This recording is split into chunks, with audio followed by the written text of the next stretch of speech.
La chaîne de l'espoir s'occupe des enfants, quelles que soient les circonstances, mais encore plus quand il y a crise grave qui blesse les enfants. Donc nous avons contacté des médecins syriens qui sont réfugiés en Jordanie et ils nous ont alertés sur des cas d'enfants assez terribles.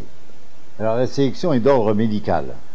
C'est-à-dire il faut faire pour ces enfants un geste qui compte, qui les tire d'affaire, comme on dit, comme un enfant amputé qui a besoin d'une prothèse. Alors c'est là où on côtoie le drame de la Syrie. Le premier enfant a été amputé de la jambe gauche et de la main droite, à la suite d'un tir de mortier. Et donc cet enfant est un martyr. C'est un martyr, il le porte sur son visage, il pleure sans arrêt, il est très très marqué dans sa chair. Le deuxième a eu la main presque totalement emportée par une grenade. Il a 13 ans et il est très touchant parce qu'il vit très mal sa blessure, mais il est plein de vie.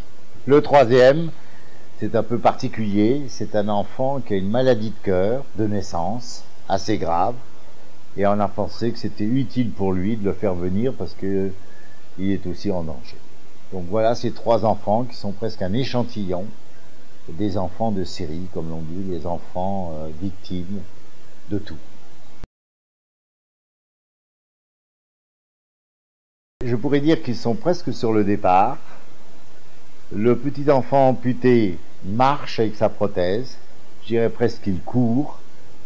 Celui qui a eu la main éclatée par une grenade, eh bien on lui a refait une pince en greffant un orteil au niveau de la main. Et puis bien sûr, le cardiaque est guéri.